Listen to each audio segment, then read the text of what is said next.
inspiring episode of On Location with Zara Durrani, produced with the support of TELUS STORYHIVE. Currently, we're here in Kitsilano, in the heart of Kitsilano in Westford, at the beautiful Greek family-run restaurant, Simpatico. They've been here for 55 years. Joining me today is a guest who we've just been talking for the last half an hour before the camera started rolling, because we can't stop talking about health, fitness, nutrition. I'm so glad our paths crossed. She is really passionate about health and fitness, not just for herself, but also helping others. She's also an IFBB pro athlete and posing coach. It's a little bit like you want to say the whole thing, but there's a lot of words here. And you know, she drove for a little bit to get to here. Joining us today on this beautiful sunny Saturday in Vancouver is Annette Mountford, who has really beautiful infectious energy. We got to connect over Zoom, and I got to hear her story and journey, and thought she would make an amazing guest for our show here to inspire not only me, but you guys as well. Annette, thank you so much for joining us today. Thank you for having me. This is so special. I absolutely love the opportunity to speak to your audience and share some of my story. I am so excited to have you, and I just have to mention this because this is off camera. Annette literally showed up with this beautiful goodie bag. You know, I received flowers before a few times, but it's literally like happy birthday to me. Yeah. It's so kind, very, very thoughtful. I truly appreciate that. And you know, some of the texts I received from you after our initial Zoom call around even food and nutrition and eating, and that's been also part of my personal journey, like learning to eat better and like food combination. So I thought, you know, I'm sure our audience can learn so much from you. Thank you so much. Yeah, I wanted to bring a little gift because I know what it's like when we have a full day of peopling. You always need that unwind time, that me time. So just a couple little things to help you have that me time later or tomorrow. That's very, very thoughtful of you. So you started out in healthcare, you know, and then going from healthcare, working with doctors, and then transitioning to becoming an athlete. Tell us about that journey. I earned my MOA, medical office admin, and then I did my practicum at the VGH at the Gordon Leslie Diamond Center. So I worked for 12 urologists and prostate specialists. So we worked with a lot of elderly people, kind of end of life care, that kind of thing. And I noticed, you know, I got into healthcare because I really wanted to make a difference and help people, but I realized healthcare is care after you're already sick, and that prevention is where I wanted to go into. So after working there and loving it and being with people, I transitioned into becoming a personal trainer. My husband and I actually started out very unhealthy, and he had given himself diabetes, he was overweight, we drank constantly, which led to unhealthy eating habits. And you know, we just decided one day we could live such a better life. Why are we making these choices when we could be making such better choices? And you know, that was 10 years ago. We're 10 years sober, which is really, really good. I love that. And it's possible. It's such a different world on this side of sobriety. And in the last 10 years, the growth in our lives, personal, you know, personal things, and our marriage together and our businesses, like everything's just thriving after. Thank you so much for sharing that. And when I saw your sobriety date, it's the same here. Like I'll be 10 years consecutively in September. That's amazing. And it's so fascinating, like the before and after, and the fact that we have, you know, it's in our culture. Like I would love to hear your experience. I didn't grow up here. I grew up in a country where alcohol isn't even legal. So, however, you know, it's coming to high school here and all of that, and then moving downtown and working in bars. And then when you remove this ingredient, this substance from your life, and how your life changes, and good day, bad day, rain or shine, and I'm sure in your life as well in the last decade, a lot of things have happened, but you've chosen to just not pick up, to not drink, and the fact that someone can have fun Yeah. without that, which I didn't think was possible before. It's such a like a normal, everyone expected to do it, cultural thing.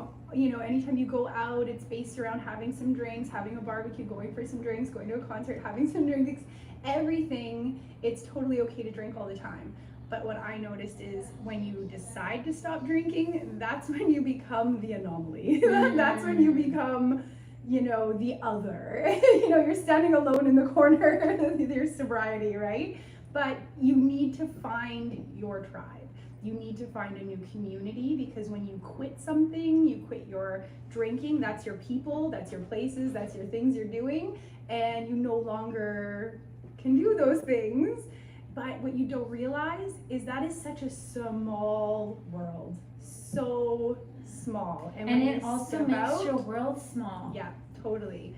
And when you step out of it, your world, your life, everything is so much bigger, brighter, more opportunities, more time, more health, more money, more, way more. That's amazing. And you know, it's interesting because you don't even need to say it, you can feel it in someone's energy. Yeah. I'm sure you've had people come up to you, whether you're training them or anything else. What are you doing? Mm-hmm. Because this is the first time that we met.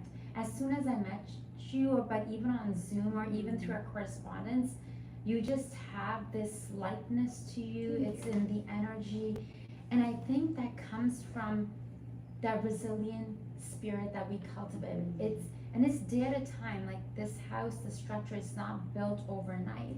When you have been relying on something for so long to, like, you know, it's like you think it's like numbing just the pain, but it also numbs the joy. It does. And the happiness, and how much of the color that we see around us. It's like now I wake up 5 in the morning. Right? You go to bed at 5 in the morning, and now we begin over 5 in the morning. I used to see people like running when we were like, okay, this is turning into a different conversation, but you know, we're getting real here. Let's get real. When people who were running at 5 in the morning or 6, I'm like, who does that? Right. And now it's like, okay, my fur babies, my dog and my cat Lily and Loki, they're like, okay, time to feed me, mommy. You get out of bed. I understand that, like, juxtaposition so well of the nighttime, trying to go to sleep as the sun is coming up, the birds are talking to you, you should be in bed by now, and going from that and seeing people who were healthy at the time, and you know, this one person, she would only drink water at the family gatherings or parties, and everyone was like, oh, she only drinks water. But it's so strange how the fit, healthy person making healthy choices is the other, is the out. And now that I've become that and I've lived both ways, I'm the person up at 5 a.m. I don't run, but I am up. I am up. We at the gym. We're doing the resistance training, eating healthy, starting our day with that sunshine in our eyes. And it's so different. And I'm like, oh, this is the non-extreme. Alcohol is the extreme. But because it's everywhere and prevalent, it's the norm, right? And it's like how it's marketed, right? Through movies, through media, through print ads. You know, I remember all these beautiful ads that are done. I was at the movie theater the other day, and they had this, you know, and it's great creative direction and storytelling. They're showing this, it's for a candy. I'm not going to say which candy, but it's almost like this completes your life. Yeah. That this is the meaning of life. It gives you joy and purpose. And I get it that you're trying to sell a product, but that's what was done through that. And because it's socialized so much, like that this is what we need to, like, at the end of the day, this is how you know, relax or calm down. Like you're not meditating or sipping tea or you know, doing yoga or lifting. Don't be in touch with yourself. You need this product to have this element. Exactly. Yes. And marketing, even for health and fitness, foods or products, you know, diets, there's so much non-necessary information marketed poorly, you know, to really catch people. And it doesn't help because these are like gimmicks, or it's false, you know, story of what you're going to get, when reality is simply eat the food, do the work, have a healthy lifestyle, make those choices. And the marketing is always either to sell the product, so they're going to boast the product if it has good stuff, and if it's something like candy, which you can find anywhere, they're going to create a vibe around that candy, and they're selling the vibe. They're not selling the candy, they're selling that vibe that you need, and you can only access it through this candy, right? It's so well said, and I was wondering, I'm like, I wonder why there's no ads for kale or microgreens or spinach. And imagine bikini clad ladies, like spinach raining from the sky, like passing our leaves around, like. And the whole food as medicine is very interesting that you say this. So my mom was 49 when she was diagnosed with cancer, and she passed away at 52, like 2 days after her birthday. And it's something I'm very mindful of, because in a couple of months this summer I'm turning 42, and I'm mindful of the fact, and also thinking of arthritis and diabetes and osteoporosis and things that I didn't think of when I was in my 20s, and thinking of them now. And you talk a lot about nutrition and food, and as I was mentioning, I just started working with someone 5 weeks ago around training and learning more about food. And I said to him, I'm like, I feel like a child, like I feel like I never learned to eat. Why don't we know any of this? Yes. Why is this? It almost seems like it's gate kept, but the information's there. It's just in such a big pile of information, starting from, say, the Canada Food Guide of eating your 4 food groups, which is nonsensical, eat bread all day, don't do that. Yeah. Then it goes to, commercial media, social media, that kind of stuff, when in reality, like I said before, it's really just finding those whole foods, having a nice diet, taking care of your food every day, your lifestyle stuff such as monitoring your stress, making sure you're sleeping and recovering well, you're giving back to yourself. But it's all about food, right? When you go to a doctor, and this is one of the things, when I learned working at the hospital, they don't ask, are you moving during the day? Are you walking around? Are you moving? How's your movement? Are you sleeping? How's your stress level? Do you sleep well at night? What are you eating? What are you drinking? Right? Imagine all the caffeine hidden in so many products. By the end of the day, some people have had so much caffeine. Or you're starting your day with sugar, girl. First one, right? Like, we don't drink anymore, we're not doing sugar, but we do lots of caffeine. Because we like a little bit of something. You need something, right? It's like caffeine is the last vice we get. Yeah, like, let me have something. I need to have something. I know. When I'm on prep, it's black coffee only, which helps you not want to drink as much coffee in the first place. I don't have that problem. But you're so cute. I will drink kettles of I love it. Like, I call my husband, we don't do coffee pots anymore, just the Keurig pots, because he'd make a whole coffee pot and he would drink it. So I called it his cauldron of coffee. I was like, are you done with that cauldron of coffee yet? Like, he'd just keep drinking, right? So certain things, it's so important to moderate everything, right? The poison is in the dose, they say, right? So, you can overdo it on caffeine, give yourself bad stomach, give yourself headaches. You can overdo it on sugar. You can overdo it on almost anything, right? But baby steps for me. Totally. Because honestly, my trainer had me do this nutrition thing, which many trainers have asked me before, but I don't know why about the moment of truth that I struggle with. Okay. So on the last day of my vlog, I'm like, should I tell him that my dinner was a medium-sized popcorn loaded with butter and Coca-Cola on a Saturday night? And what did you decide to tell him? I did do it, but I felt so much shame, and I was writing things down in pencil, and I was really hoping he's not going to maybe this one transfer through. And he's like, take a picture of your log and send it to me. And what he said to me, he's like, you're eating a lot of carbs that are empty, that are giving you nothing. You are lacking nutrition. And he's like, you're not getting those nutrients in the body. And it's interesting, Julian, my camera operator, like last time we filmed was the first time I think I've been eating so much protein. And he said to me, you are a different person. like the Your fact that someone body else will recomp and you will just look more muscular. You will look leaner, dropping some of those more carbs, like the gluten, yeah, insulin. What's the word I'm looking for? insulin spike, yeah. And the not glutamine, celiac disease. Yes, which I was Right? saying to you off camera before. I'm so used to, Annette, Yeah. being in pain Yeah. after eating. Yeah. That the fact that I'm eating, I decided to incorporate chicken, halal chicken, and halal meat. Yep. Red meat I will eat like, once a week now because, I'm not used to like eating it, but I'm eating. And my trainer never said anything to me. He just said, you need to have more protein. So I started making my omelets with cottage cheese and feta and finding ways, how can I load. And the fact that when I was even walking around, I'm like, I don't need to take a nap at 2 in the afternoon. Mm-hmm. Yeah. And it's like. It's all about keeping your blood sugar stable. And this is a lot of good stuff for a lot of different people. They're even calling Alzheimer's and dementia type 3 diabetes because it is so tied to our blood sugar spikes.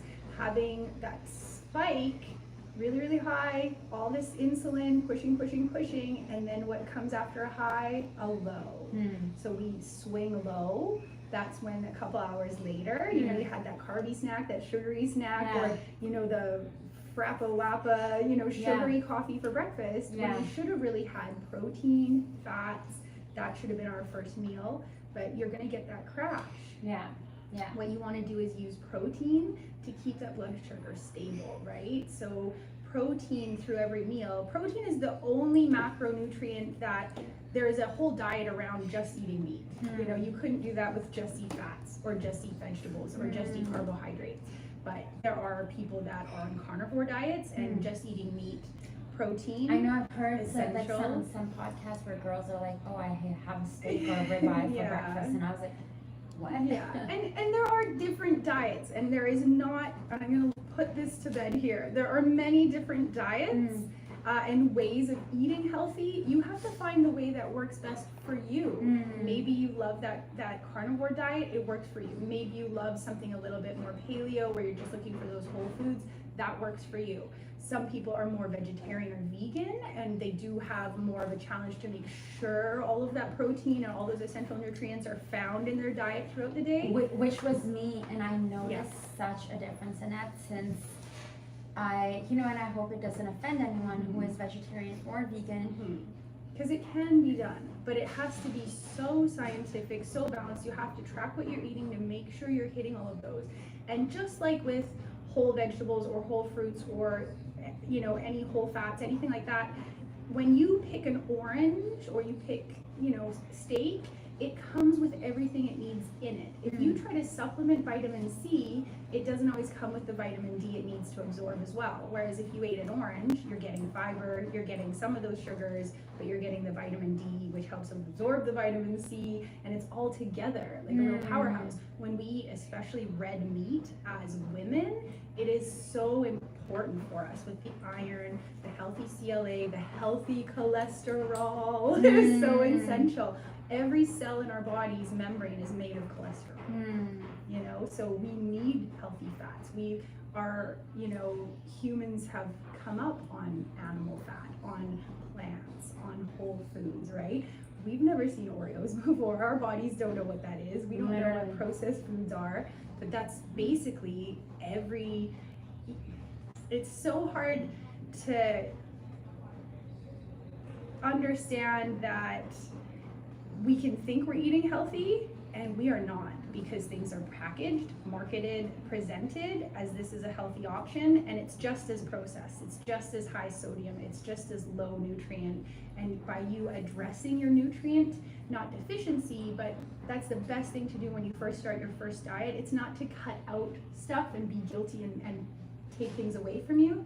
Usually you have to add something in. You're missing some sort of essential nutrient, or you're missing enough throughout the day foods or meals to keep that blood sugar level. Yes. So we'll eat something and then get busy perhaps, and then don't eat again for many hours. So that's my day today, and I can feel it. Like, I mean, I did have salmon and cauliflower and some salad, but because my body is used to having more food by now, so I can feel it, and I know people do not judge. I'm like substituting a little bit with coffee, but by this time I'm used to having eaten so much more. Yeah. And when you're on set, when you're on a film set, we have crafty and catering. Yeah. So by the time 11 comes, like I've had like at least 2 eggs, like poached eggs, some hash browns, and then I've had 2 fruit cups because he flipped my eating all around because I was intermittent fasting, but I was eating more later on in the day. Yeah. And then my eating would go by the time I am going to bed. And our circadian rhythm starts our digestion in the morning. Yeah. So by the end of the night, we should have had most of our food already. Yeah. So that's what he had me switch around. And I was like, according to what you've given me, you're like making me eat so much. Like literally for 2 people. I know. I was like, what? Yeah. But he's one of the things he said to me. He's like, trust me. Yeah. You're not going to crave sugar anymore. Yeah. And I didn't understand what he was talking We're about. creating those cravings by spiking, dropping, not eating. Then we leave it too long, and now I don't want something healthy. I need that highly palatable processed food. That's going to give me the high. Yeah. I'm going to be on the sugar And high. our brains are programmed with hunger signals, ghrelin, leptin, everything's hormones. It says, hey, we're starving, you need to eat. And what our brain really wants is those fats and sugar together. So fats and sugar are both energy sources. So our body would like to burn sugar, or if you're saying keto, you're gonna burn fats, right? But when we eat sugar and fat together, that is an energy bomb. We are gonna be storing so much of that. So if you're eating them together, you're getting way too much energy, way too many calories, and we are just storing all of that fat and sugar, right? Yeah, you're so well informed on these topics because it really sounds like it's been part of your journey. So going from working in healthcare, and I'm sure it must have been very rewarding, yet at the same time, like maybe I'm just putting myself in your shoes, I feel like for someone like me, it would also be taxing, you know, to see, you know, people towards their end. And of course you're supporting them and with a lot of love, compassion, empathy, but then seeing all this around you and being in that environment and then switching to like stopping drinking and making big changes in your life and then going on to becoming the athlete that you are today. So tell me about that journey of your personal training and like really it's like a sharp yes, totally. After being in the hospital and being addicted to alcohol and making those changes for myself, realizing that prevention is the real health care, right? Taking care of ourselves before we get sick so that when we do have a sickness or an illness, our body is better capable to handle that. Can I ask, was there a particular moment? Was it like your husband getting diabetes or not that moment, but it was like... definitely the day after my husband's birthday. We partied all night, people at the house, you know, all the bad things you can think of happening.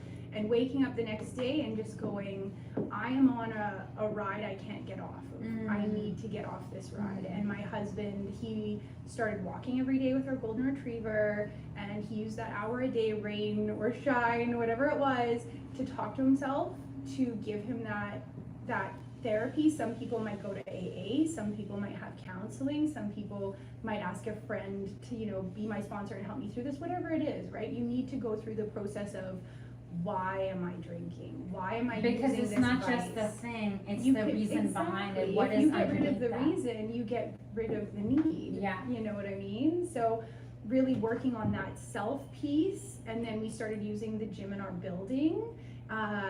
You know, doing way too much cardio, not knowing anything about, you know, stress hormones, and, you know, trying some resistance training, you know, lifting a couple of things here and there. And then eventually when we felt more comfortable, we went to the gym in our area and signed up. And then I had a trainer for a couple sessions just to show me proper form. So you don't have to spend a lot of money. Find a gym in your area that you are easily going to go to. It's on your way home. It has easy parking, whatever it is, it makes it easy for you to form that habit. Then find a trainer at that gym. You can simply just take 6 sessions, 1 a week, and just say, can you show me how to work my arms this week? And they can show you safety, form, how to make a program for yourself, and just do that to kind of get the groundwork. 9 years ago, that's where I started. I didn't know anything, but I was hungry. Like you said, it's a world that opens up and you realize I'm a baby in this world. I don't know anything about the training, the health, the gym, whatever it is. I was literally like, I'm 41 and a half, and I'm like, I live above like a beautiful small like grocery store, you know, like and there's all these vegetables and all these things, and I remember my brain, and something my trainer taught me, he's like, they put the vegetables outside and the chips and stuff inside because you are going to feel more comfortable getting the bag of chips, big bag of chips or Doritos, after you put in some like spinach. It's like the psychology,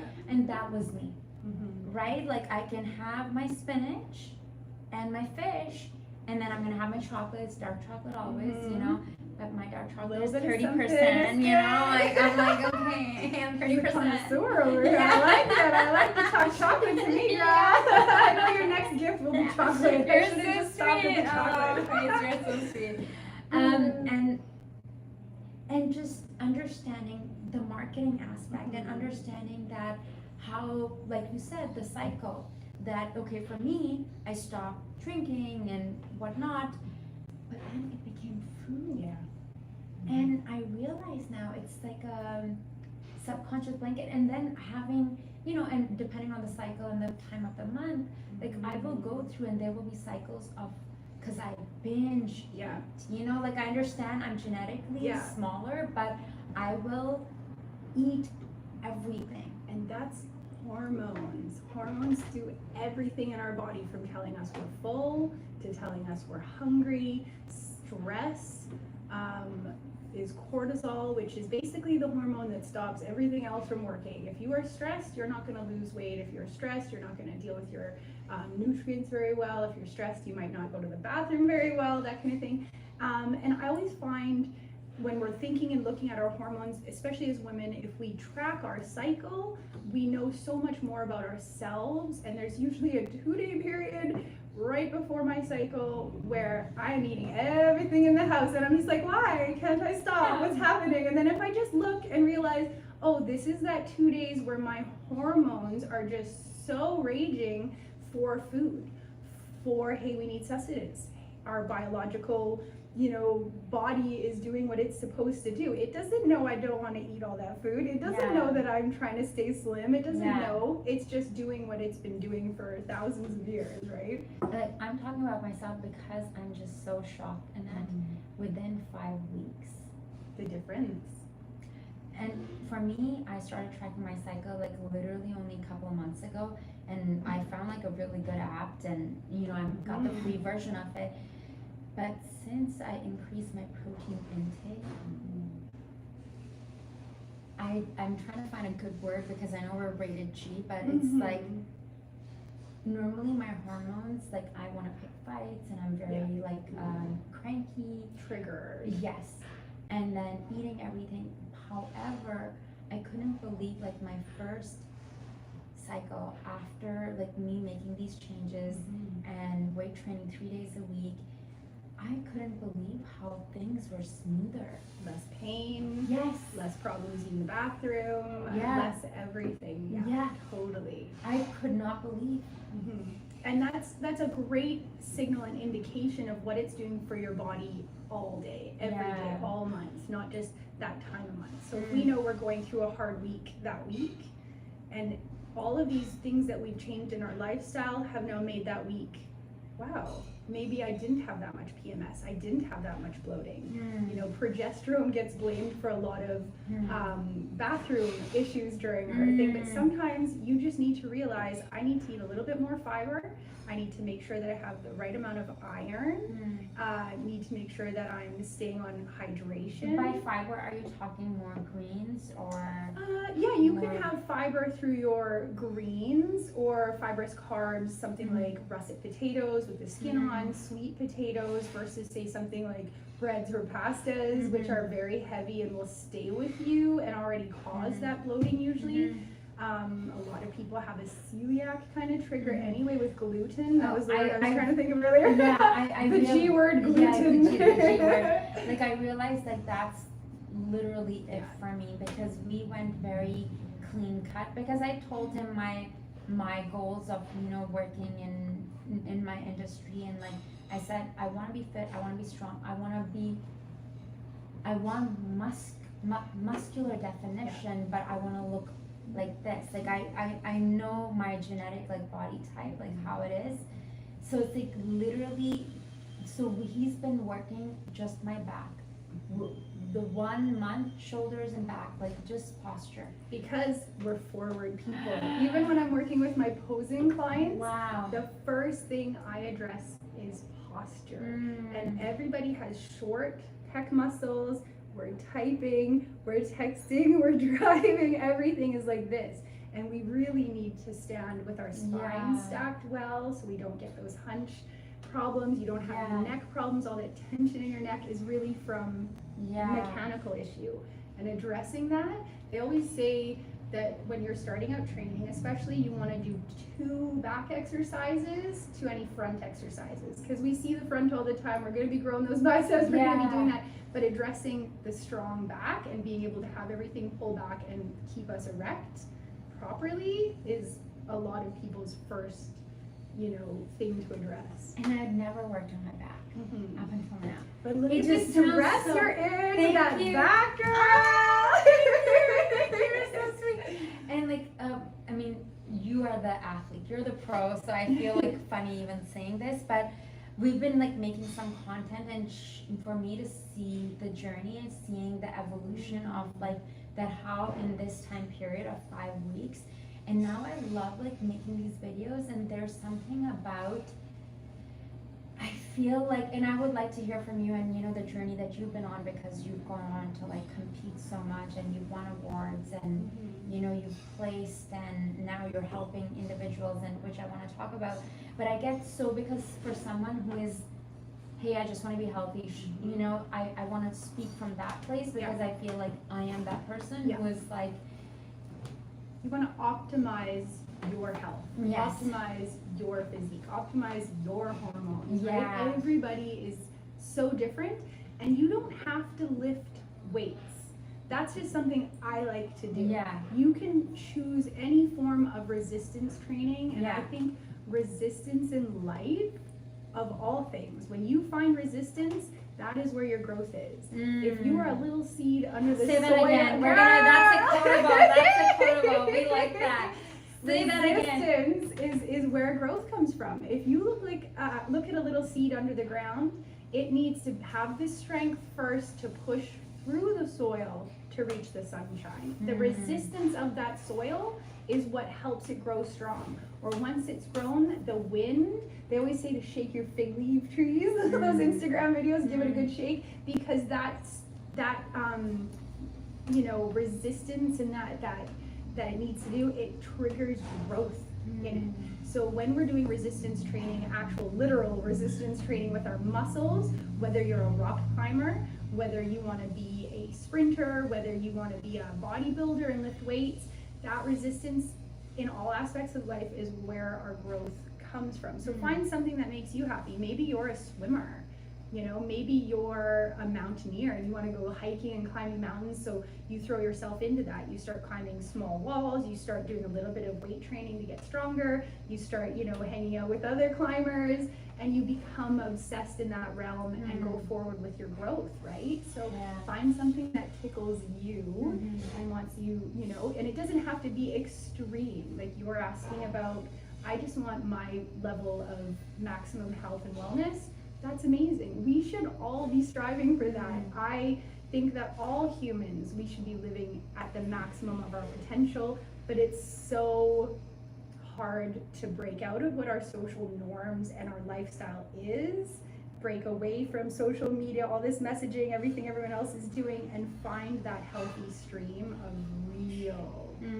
real food, real nutrition, real movement, real health, right? So yeah, you don't have to be extreme, but find something that makes you happy and get better at it. Find that resistance in life. And for longevity, like not just when we're in our 20s, 30s, 40s, but it's like to have like a long, healthy life that we can do things. On my Instagram or Facebook the other day, I saw this lady. She's 74, and I think she's Asian American or from the UK, I forget, but she's originally, I think her heritage is Chinese or Japanese, and then living in the US or in the UK.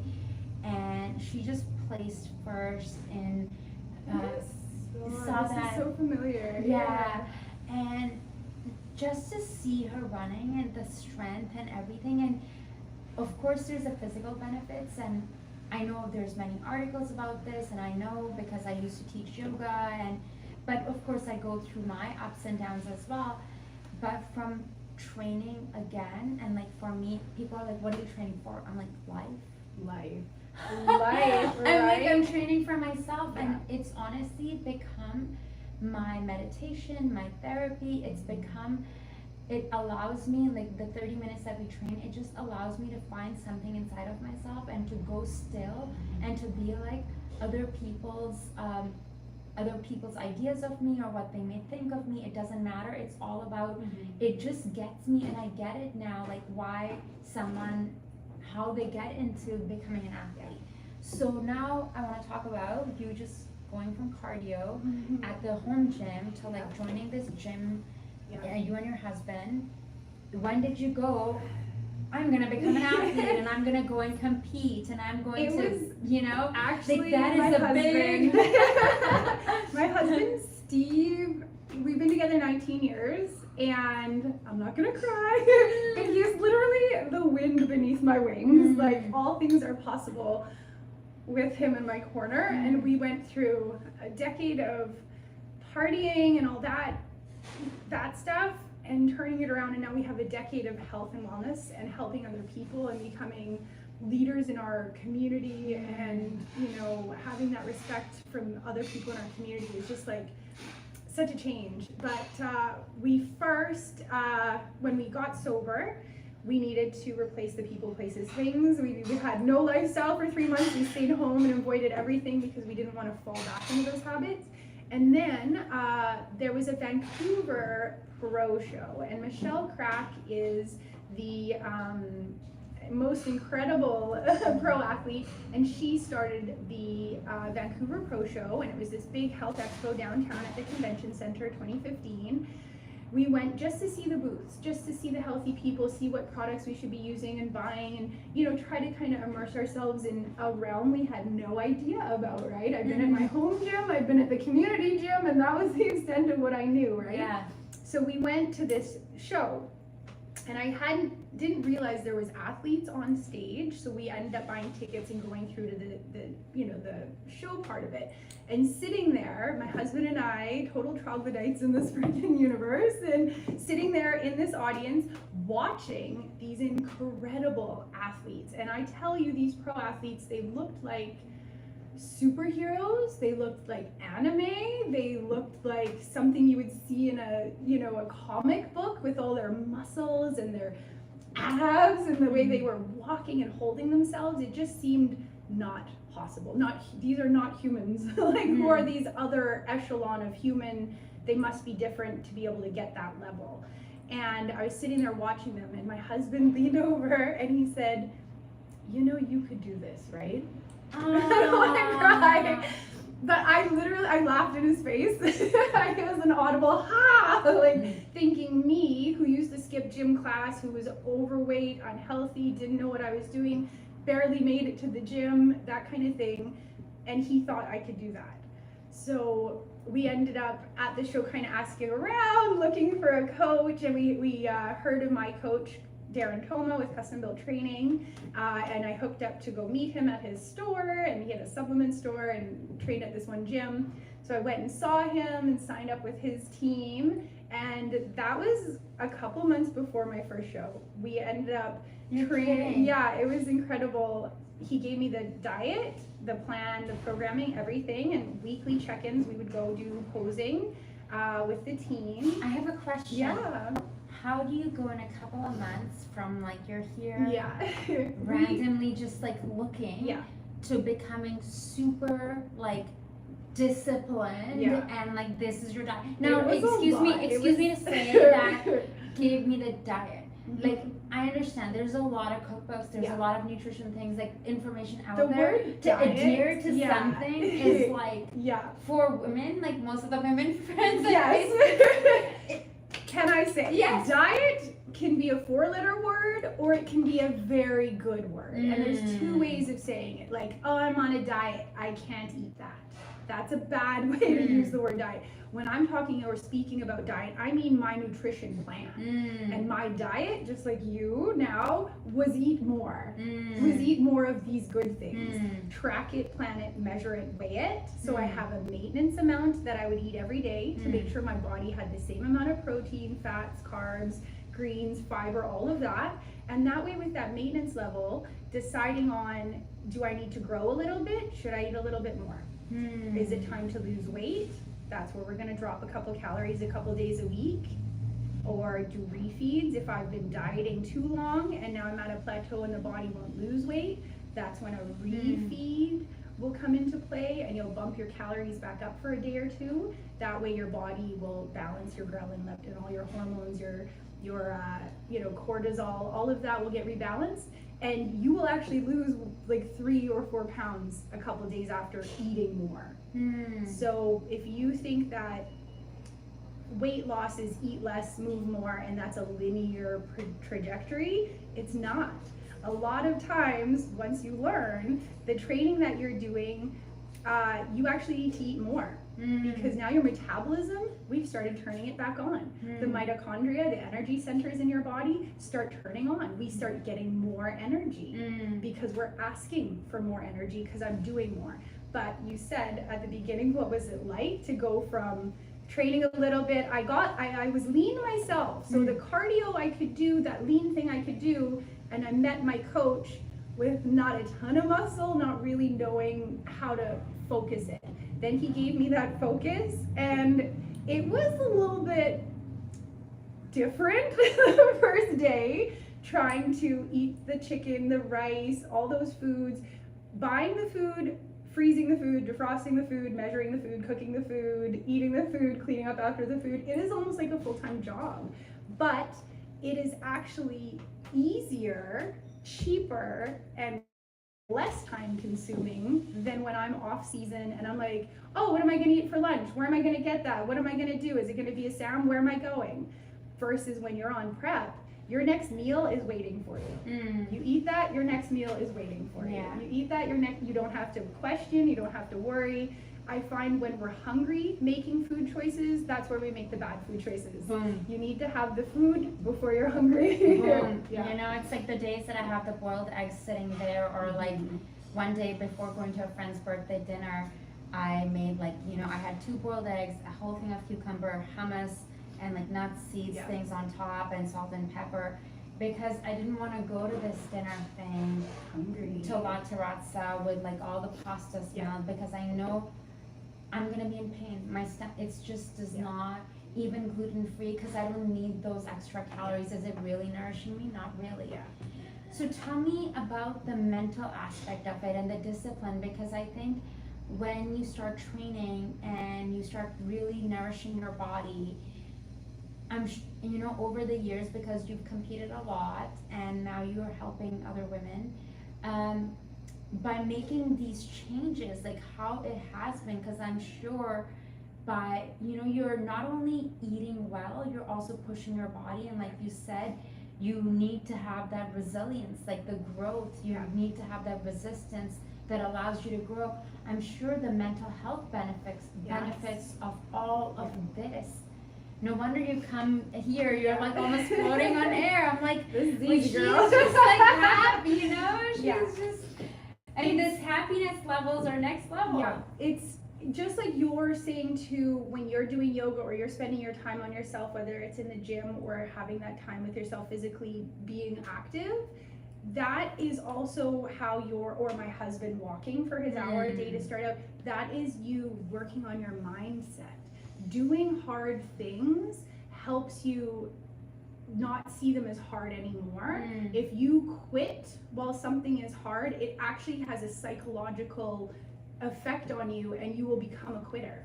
So even when I was doing cardio, I could stop 2 minutes early, but that would do something to my psyche. So I always stayed on for 2 extra minutes, no matter how long I'd already been on there, just to show myself I'm going to go all the way no matter what. Everything I do, I'm going to do 100% no matter what, to my ability. Some days my 100% was, I was at 70% capacity, but I was giving 100% of my 70%, and that's what I could do. But I never let that mind piece slide. And that is the most important part of the growth that you can keep with you forever. You know, I don't slack on commitments. I don't slack on, you know, things that I know I'm going to do, or I will always follow through and commit fully to something because of what I've learned over the last 10 years. You know, that's so important and essential because you can't slack on yourself, right? You're really slacking on yourself if you're not giving yourself that hour a day to be active. The day is 24 hours long.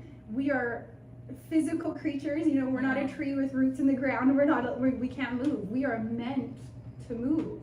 And I honestly believe if people put movement in their day, it will lead to them being hungry for nutritionally dense foods. And when they eat those nutritionally dense foods, that will then lead to them feeling better, their hormones more balanced, they're going to sleep better, they're going to recover and replenish at night while they're sleeping. And the very next day, they're going to be even better to do it again. So everything I believe in life is a spiral. And there's been times where you have depression, anxiety, and you stop eating properly. You know, COVID kind of stopped a lot of things for a lot of people. We stopped going out, seeing people, eating properly, training. That spiral, we're spiraling downward. And not sleeping leads to eating bad food that triggers our sugar binging. Exactly. So it feeds itself. We never stay still in life. So you have to stop that spiral, first of all, from going downward. It's hard. Stop. Start making smaller, better decisions every day. It's hard to have discipline. You know, we can be disciplined in a moment for a day, but we do not live on discipline. There is a point where you're gonna eat, you're gonna binge, you're gonna do something if you don't have habits or a plan. Or someone to support you. I honestly find I'm the type of person who needs that support. Like I need your coach. Yes, my coach. Like I need accountability. I need guidance. Like I need someone who knows more than me, who is the expert that I can go to be like, okay, I don't know how to do this because obviously I'm not doing this well. No joke, Annette, in my face, within 3-4 days, I could feel puffiness going down. Totally. In my waist, in my legs. I just saw a friend who hasn't seen me in like 2 months, and I used to say I'm a healthy person, but like I've had days in it where I would have 2 croissants and have 3 to 5 cups of coffee. And one of the days I would be filming my old show, I would have my Nespresso machine, and I would, just because when I'm filming, like today I ate, you know, and Julian always is like, keep her going, Julian. you know, he's like, I'm like, I'm good, I don't need to eat. He's like, don't worry, I got you this like, chicken sandwich. Like, before I used to, I'm just doing like shots of espresso, like through my Nespresso machine, and having that croissant, so it's giving me like the almond sugar loaded with more sugar and butter. Adrenals being taxed with that caffeine, right? It's such a faulty sense of, it doesn't give us energy, it blocks the, I can't remember hormone or whatnot, that tells us we're tired. So you're still tired, you don't actually have energy, it's just blocking that. So And you're the worse off when you come down, right? For Terrible. sure. It If was nothing just- in your tummy, then Yeah. that, you know, you're gonna I get would- acid, gut, and and headache. mood swings. Yeah. Totally, yeah. And you know, it's like today I had this, but I can feel right now because my body is used to just eating so much more by the time the afternoon Yeah. hits. Because also when I'm on set or when I'm at home, I'm making my berries and my this and that I can feel my body is like, we've eaten so much more by this time. Yeah, it You know? knows. You train Yes. your body. When I'm on season and I'm bodybuilding, I'm eating every 3 hours to get my meals in. And then also that 3 hours is kind of where your blood sugar stables out. You eat your next meal, your blood sugar stables out, you eat your next meal. So it kind of helps keep that nice, sugar balance in your body. But if I end up missing a meal, like as soon as it's like 2 hours and 45 minutes after my meal, I am hungry. Yeah. Like I taught myself to be hungry every 3 hours. Yeah. Your body knows. It Yeah. goes, hey, where's that stuff? Where's that? Hey, come I'm let's used go. to it, and my body's also used to getting like that natural sugar, which I do give it. So it's not like I'm not a crazy person. I need my like natural sugars. It comes with the fiber though. Comes Yeah. with the fruit. Comes with Water. the water. Slows Yeah. down that digestion. So Yeah. it's different than eating like a sugar in your coffee Completely. or sugar candy or something like 100%. So I want to talk about, because we will talk about your other, competitions that you've Sure. placed in, out of like so many people, where you were placed out of 163 talented and strong, beautiful ladies. I want to talk about this first competition that you did, the training. Obviously, it sounds like you had an amazing coach. Yeah. And then getting up on that stage, and how did that go? Yeah, it was. Because that's a challenge, like just a couple of months. I'd been training pretty well, so when I met my coach, we had actually, I think it was August or September, and we had planned for a show the next following year in March. It's the first show of the season. So as I was training, I kept coming in and seeing him once a week, and then finally he said, do you want to do the November show? Like, do you want to do this show coming up, the last show of the season, versus waiting till March? And so I was like, if I don't have to diet through Christmas, let's do this. Like, let's make this happen in November, no problem.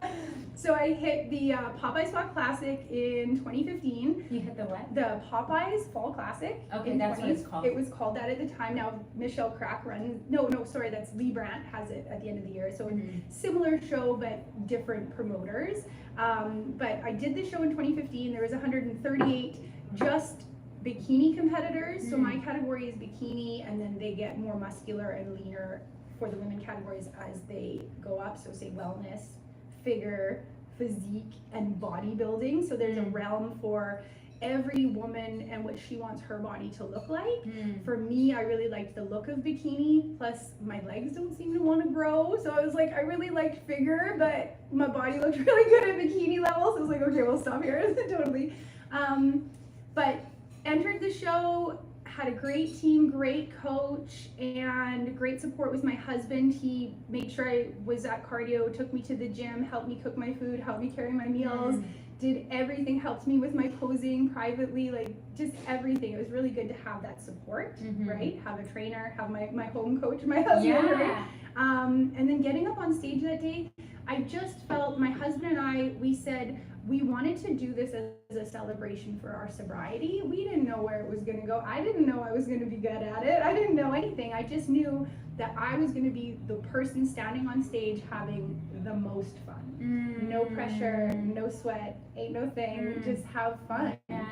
Coming from, being hungover 3 days at a time, not eating properly, and as soon as you feel better, we start drinking again, drinking for 12 hours at a time, out all hours of the night. Like, not just a regular lifestyle, we were below regular. And to go from there to where we were with our health, and my husband lost his weight, he didn't have diabetes, he got off his medication, we were celebrating being alive, really honestly. I love that. Yeah, so it was amazing being on stage, placing first in my class, and then going into the overall lineup and placing first overall was intense. It was really, really intense.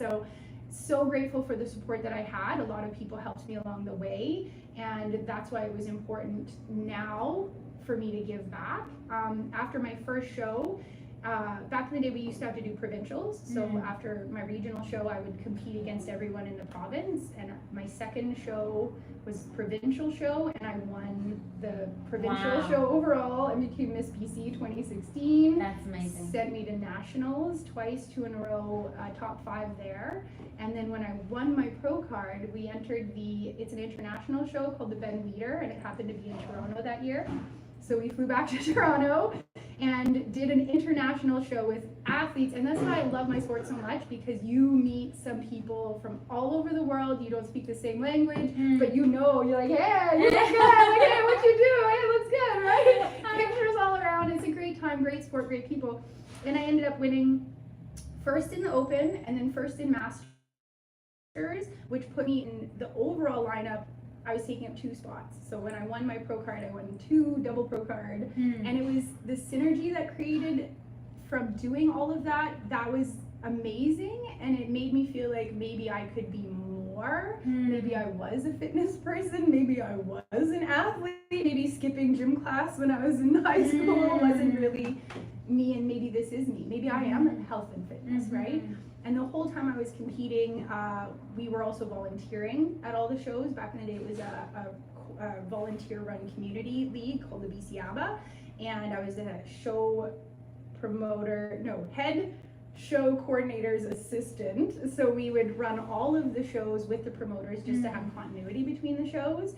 So I was backstage helping the other athletes. I was on stage, expediting where people were standing. I was working with the judges. So I really wanted to know more about the realm, more about the community. I traveled with Team BC, traveled with Team Canada. Like, it was just so amazing that this little thing that we did turned into such a big thing. And the fact that had you not gone to that, and had you guys not started working out together, I do find like life is so interesting and funny that one little point can just be the changing, the crossroads of this journey that you never knew. But it takes courage and discipline and just one foot in front of the next, because it really sounds like, and thank you for so openly and honestly sharing your story, because you just don't know who it's going to impact and who is going to find inspiration from this, or someone could be feeling stuck. And when we show up and openly and honestly share, and thank you so much for bringing your heart and your passion today. Feeling stuck is a big problem. That's where a lot of our anxiety, depression, and we feel like I'm just living the same life and I can't do anything different. I can't do anything, and change is this big thing, right? Change is a small thing. Change is one small thing every day, added up over time. Change habits. Even just change, if you walk home from work every day, change the way you walk. Change the things you look at.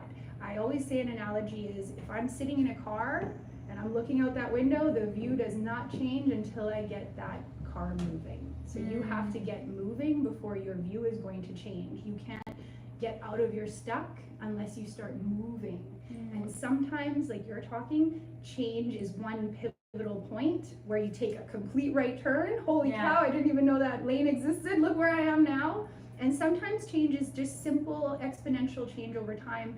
Instead of going straight, I take 1 degree of change, and over time, now you're so far left, you're not even who you were anymore. Completely. You can make those changes. So don't feel stuck.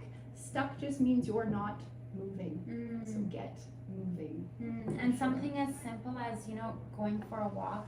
I find, we were talking about spirituality and energy quite a bit over our Zoom call, and just even meeting in person. That. I know. Well, I'm gonna bring you my Wellness Wednesday, and I feel like my Instagram followers are gonna love your conversation, and especially around women's health and just in general. Like, I really appreciate the openness and candor, and I think you have a lot to share. And of course, like being an athlete, it does require a certain amount of discipline and focus, and there's the mental and emotional component, and because you do come face to face with who you are, like your own ideas and limiting beliefs of where you think that I can only do this, or boys do this, or someone else does that and not me. But you are becoming a new you. That's what you did. You are the new you. And I think, to be quite honest, like what I find the most interesting about you is the energy, is the happiness. Is the question of I met with a friend who's an actor, and his show was here. His name is Wooly. He's on Superman and Lois, and their show just wrapped. And we're talking about successes and this and that, and it just became really quiet. He's sober as well. He's openly sober, so I can mention this. Isn't it strange how we have to be like, they're openly sober, we're not outing them? No. I just want to be respectful, yes, right? Absolutely. If it's someone. So, and I was telling him about my work stuff because I feel I'm just talking about myself. Maybe this sounds like egoic, but I can feel like inside of me the self-protection is like, yeah, I'm doing this show and working on this and this. He just kind of became quiet. He's like, are you happy? And then, I kind of shared some things. I'm like, this is what's happening and this and that, and, shared with him with my training journey and how I feel like I am going into this next phase where I'm wanting to make the outside voices a bit quieter and focus on, like, health has become such a thing. Nutrition and movement. So when I sit next to someone like you who has been on this journey and then took it to the next level and now helping and supporting others, and I feel like I'm just learning about this. Like, yes, I did my yoga teacher training, but I feel like this is with a different focus, different intention. And for me, like, so many times people ask me, what are you training for? I'm like, dude, I'm training for myself. Like, I'm training for my mental health. Yeah, it's so strange that it's an anomaly that we have to ask you, well, why are you doing all of this? Why would you eat clean? Why would you do weights? Why would you do any of it? It's so strange, right? It's like, why aren't you? Yeah. Maybe we should ask, maybe you should do it too, help that, pass it on to someone else, right? Completely. But muscle is the organ of longevity. And a lot of women, especially, we are afraid of muscle, or you're like, oh, I don't want to get too bulky, I don't want to do this, that. Bulky looks good, muscle looks good, a little bit of shoulder calves, a nice clean arm, your beautiful back, and a beautiful dress. I mean, when I'm getting this She's from got a that pro, tea when I'm getting it from, bag. She's the pro. Can we please record this Right. right now? Like literally. Get you in like a little back pose, get you flaring those lats a little bit. No joke. Like, I've kind of, because I am the black and white kind of person, right? It's like either I was like doing a lot of cardio. Yes, we all or nothing up in here. It's either the full bag of chips or nothing at all, Totally right. And so my trainer kind of like, he sent me this female boxer's profile. He just like sent it. I'm like, didn't say anything. I'm like, what is this? Literally. Sure. And he's like, just some inspiration for you, because I think he can see something inside of me that I'm finding, just the way I feel that how you were. I feel like I'm finding that for me, I'm single, just but I'm Universe. but I'm finding that the fulfillment that it's giving me, I don't think I've received that before. Of like Strength of self. And there's something about being a woman, which I'm sure you, and when I want to talk a bit about the women that you work with. I remember the first time, I think I told you over a Zoom call, that when I started lifting weights again after a decade, I was crying. I was just crying. Because there's something about, I am strong. There's something about like when I lift, that the internal belief, the emotional confidence. You just stand different and you make different decisions. You're in a better headspace. You're in control of yourself. Yeah. Eating foods trigger us to not be in control. Our thoughts are different. They're dependent on sugar. They're dependent on caffeine. They're dependent on I'm tired.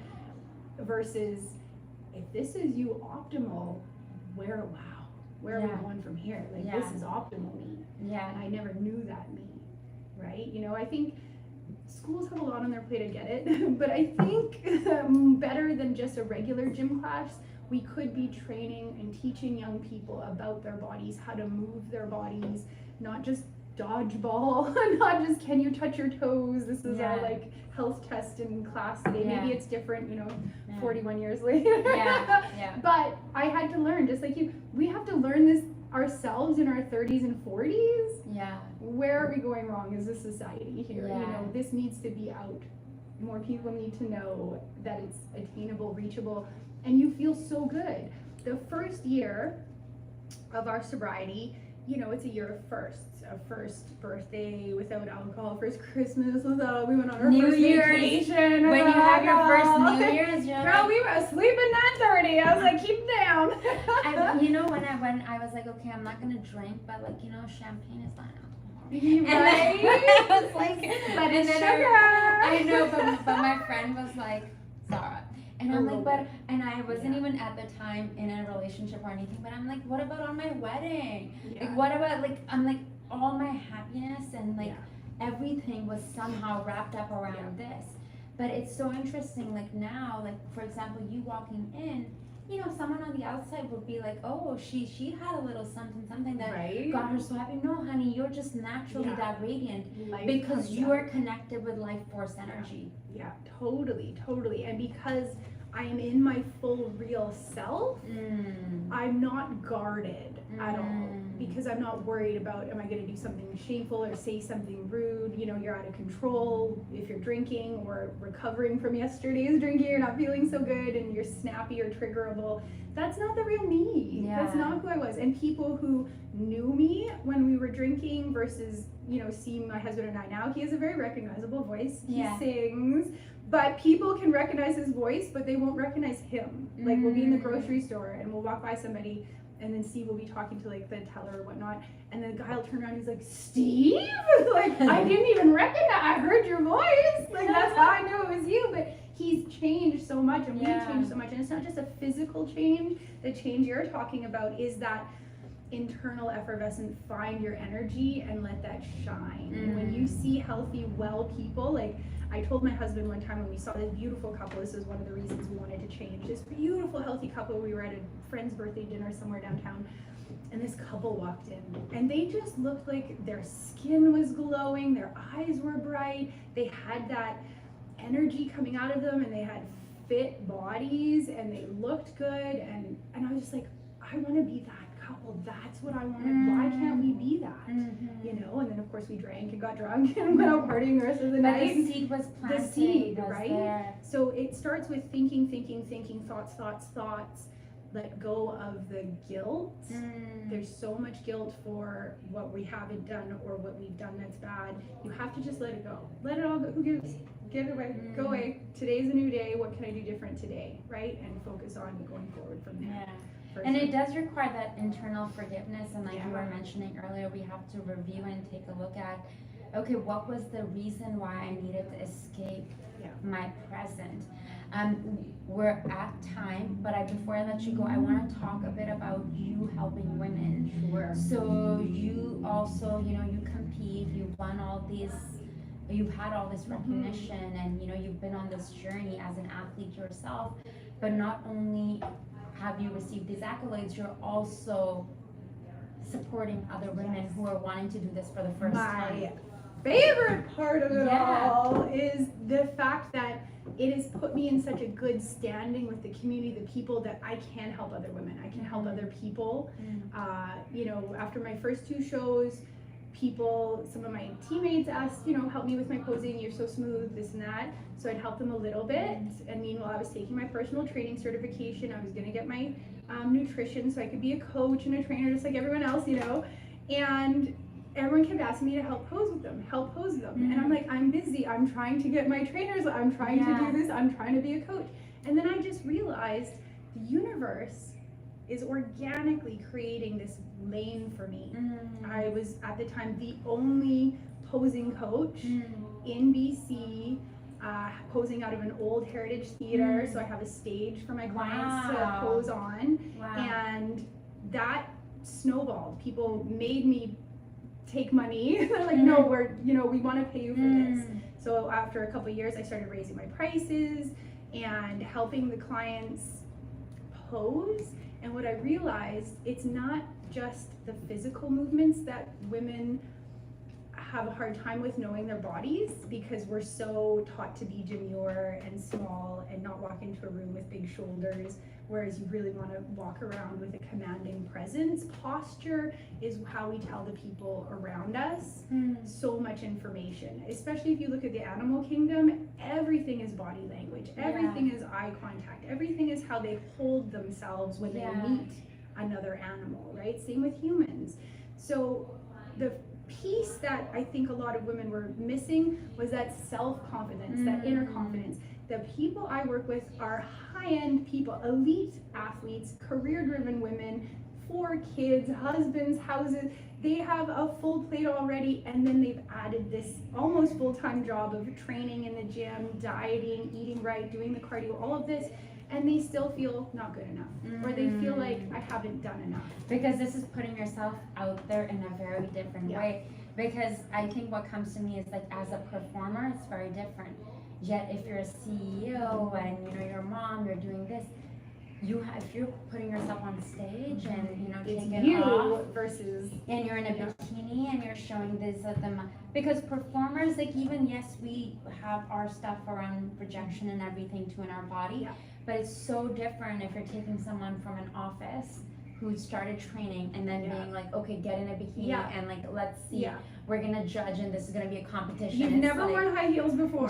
You've never been in a bikini in front of people before. You've never done all of this before. So it's such a huge first for people. I love being there to help guide them on their you know, path, because and so it sounds like much so much is internal. Putting in their brain. When a client comes to see me, as I work with them over time, sometimes I realize this person doesn't need just the physical part. This person needs to hear certain things, or I need to show them certain things so they can realize it themselves and connect to their own inner power, and then they become But this themselves. is like really like a coach, you know, like you're like their support.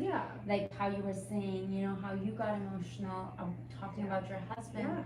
So now you are giving that and being that for other people. And I'm sure there's nothing like seeing another woman who is questioning, you know, her looks or self-worth, or like, what, I have to wear this, I'm just okay with training, but you've signed up because you're gonna do this, and then seeing someone evolve and grow and break out of the really messaging. Own it. There's so much negative messaging that we give ourselves as women, but we also take and internalize from around us. You know, if you just walk down the beauty aisle, you need to have, you know, dewier skin or more matte skin, or you need to have this product because your lips aren't plump enough, or you need to have this because your lips are too plump. Like, it's just so much going on, all this messaging, when we really, it's so inside of us already. We have this amazing power if we just let go of all that other nonsense. You mentioned limiting beliefs.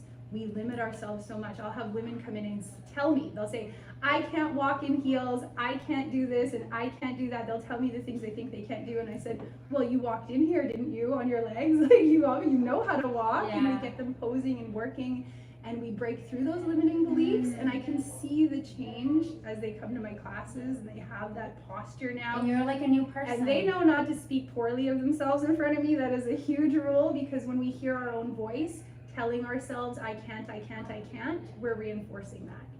So it's all about language.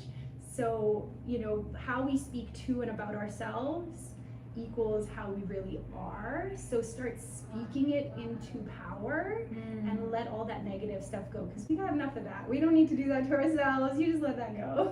I love that. I feel like that's a great place to end. Annette, I truly feel. Thank you so much. I honestly feel like we could, no joke, we could have gone for 3 hours, and Julian is like, wrap it up. But it really, it's just, you know, it just feels so fluid. A lot of similarities. Lots to talk about. And you know, like I said, I would love to bring you on my Wellness Wednesday, because I think my audience would really love what you have to say. And more than anything, it's the way you say it, right? Like, it's the energy, because someone could be very, for me, it's also a lot about energy, and like, you know, I can really feel like you have this desire to support and help others, and the journey that you've been on personally is what really inspires me. Thank you. So I want to thank you so much for your time and opening your heart and sharing your story with us. And it's really remarkable to hear and see everything that you've achieved and how you've supported others. And thank you for having your platform where you're actually bringing so many people to your audience so they can learn so much more, and even just